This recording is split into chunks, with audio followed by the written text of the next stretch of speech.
Hi guys, this is Fortnite. This is the Switch 2, and I'm using a Pro controller.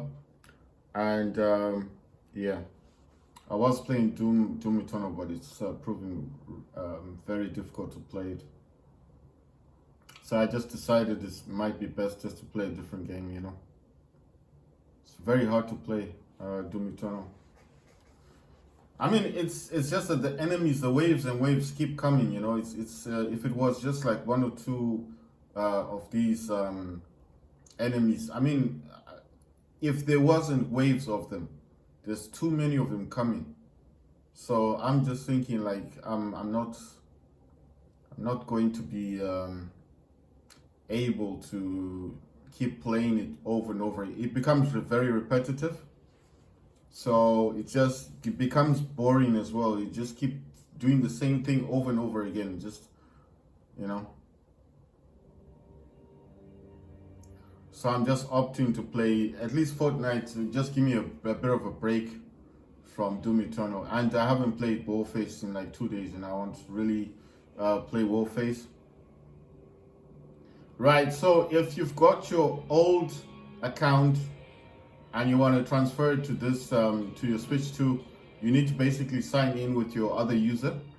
The other way you can do this is you can actually transfer the game from your Switch OLED, Switch Lite, or the Switch version 1 or version 2, and you can transfer the game using the virtual cards. And in the virtual cards, you can actually transfer the game. You can transfer the game that way. I mean, if you're not able to, for whatever reason, if you're not able to, then this is the battle passes. I don't have enough for battle pass. Right. So if you're not able to to sign in for whatever reason, you can always transfer the game from the other Switch console that you've got, and you can transfer it to this Switch 2, and that's a different way of transferring the game. Right. I don't know if you guys know this, but you can actually map the buttons on your the back buttons on your Pro controller. The GL and GR buttons can be mapped, but you have to bear in mind that if you do have a Bluetooth speaker connected, at the time when you're trying to connect your Pro controller, it will disconnect your Bluetooth speaker, and then basically it will then allow you to connect your Pro controller. After connecting the Pro controller to your Switch 2, then you can reconnect your Bluetooth speaker. You can also edit all the buttons on your the front-facing buttons as well, and the triggers and everything, and the back buttons. You can do that. You can also change the sticks, like the right to the left, or the left to the right. If you guys are right-handed or left-handed, you can also do the editing of the button mapping for the GL and GR buttons in here. Once you've edited them, you have to save it, and you can save it as a preset. And once it's saved as a preset, like I'll give you an example here, I've got Warface as preset 1, and you do get 5 presets. So basically, you would be able to name all of these presets for the games that you like playing the most.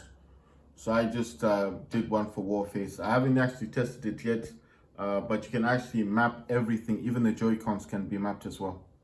So it's not just the Pro controller that you can map. As I said, I am using a Pro controller. This is Bluetooth. It's got Type-C. It's got 4 indicators. It's got a button that you press when you want to connect it to your Switch 2. It has an indicator as well for charging. It's got a 3.5mm headphone jack at the back of it, so you can connect a Bluetooth.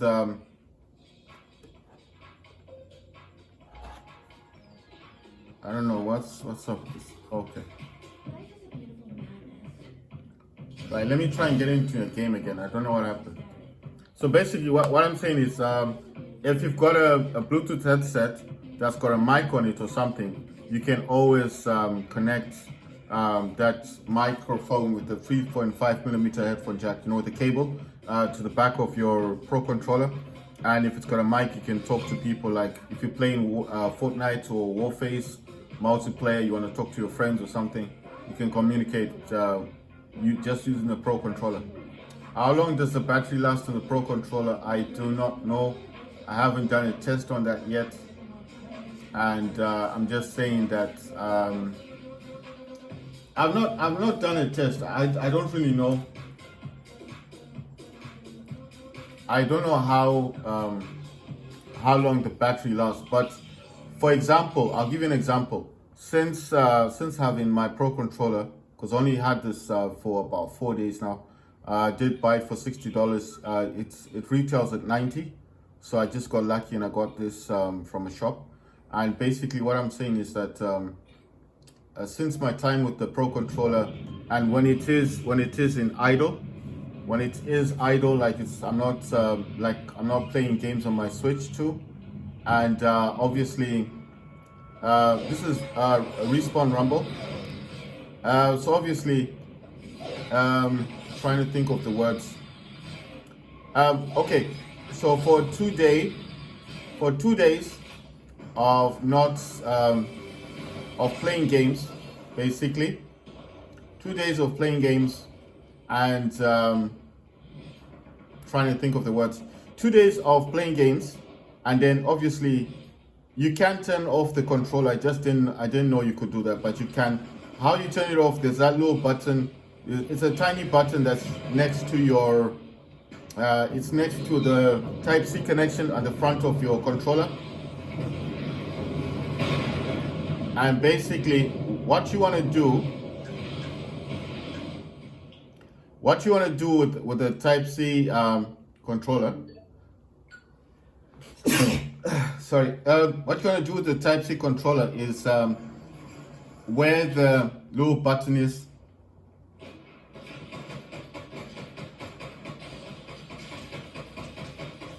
Where the button is on where the Type-C connection is on your Pro controller, there's a little button next to the Type-C port.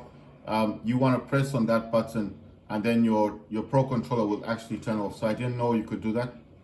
I just learned that today, basically, because I was doing a test. I was trying to see if I did disconnect my Bluetooth speaker and reconnected the Pro controller, would it reconnect? Because it was saying it wouldn't reconnect while the Bluetooth speaker was actually attached, connected to my Switch. So I wanted to find out that if I disconnected the Bluetooth speaker and then reconnected I'm trying to think of the words, reconnected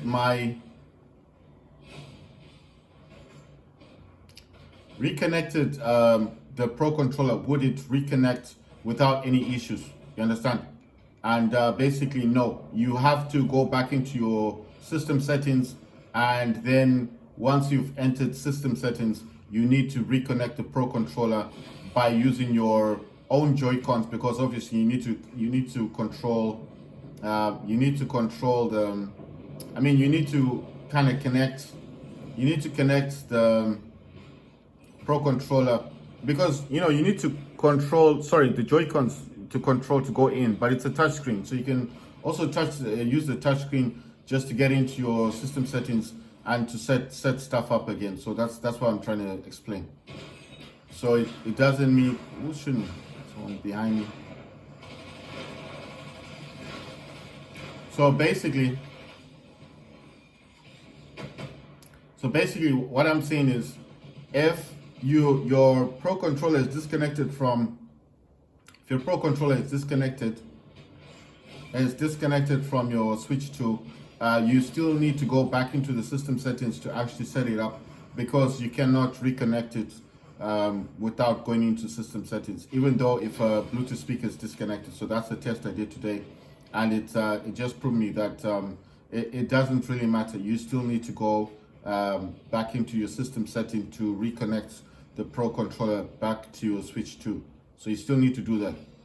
So what I initially thought is I could just reconnect it without actually ever going back into the system settings, but that's not the case. You still need to go back into system settings to get the Pro controller connected again with your Switch 2. Right, so we've cleared that up. Now, someone's shooting me. Oh my God, where are these people at? There's two of them. Two people are showing me. Let's see if I can get this good. Right, so basically what I'm saying is, and the same team and is using those weird thingies. Right, so what I'm basically saying is that if you do disconnect your Pro Controller by pressing the button and you put it into the sleep thingy, so you're not actually using your Pro Controller, you still need to go into system settings to get it set up. It won't reconnect. You can't just press the little button and then like magic it reconnects. It won't do that. You have to still go back into system settings to get it reconnected. So that's a bit of a bummer. But basically, the thing I learned is that it will not allow you to like reconnect to the the Pro Controller while a Bluetooth speaker is connected. So you do need to still disconnect you still need to disconnect the Bluetooth speaker, because it will tell you to do so in order for the Pro Controller to reconnect to your Switch 2. So that's what I'm only trying to say. I want to get this thing. Let me get this thing. I'm wondering, do I have this already? Damn, I'm getting shot here. Look at this, there's two of them. Can you get one person? Ah, we won. Nice one. So basically, to reconnect the Pro Controller with the Bluetooth speaker connected, you still need to disconnect the Bluetooth speaker, because it's going to tell you to do so within the settings, system settings. And then basically, I thought you could just press the button and it would reconnect, but it won't do that. The other option that you've got is, yeah, I mean, that's the only thing you can do. You just have to go back into your settings and set the Pro Controller back up. But it's just for it to reconnect, that's all. And then you come out of the settings. Once it's set up, it will just reconnect again. You just press a little button next to the Type-C thing, the port. The one I'm talking about is the one in the front here. That little button in the front. And then it reconnects. It's automatic. How long does it last if it's not connected to the Switch 2? It will actually last 2 days, I think. Or 2 to 3 days. I haven't tested it, like I haven't played the Switch 2 the whole day, like testing it like that, but I've noticed that within 2 days the battery was at about maybe half percent or something. Now this Pro Controller also won't actually show you the percentage in the system settings, so it won't actually show you the percentage, but it does have that little indicator, and you can, like I said, you can connect this using any Type-C cable you have. It doesn't have to be a special cable. The other thing is, I'm trying to think. Yeah, when you do connect the cable, it does show that it's actually charging. So that's a good thing.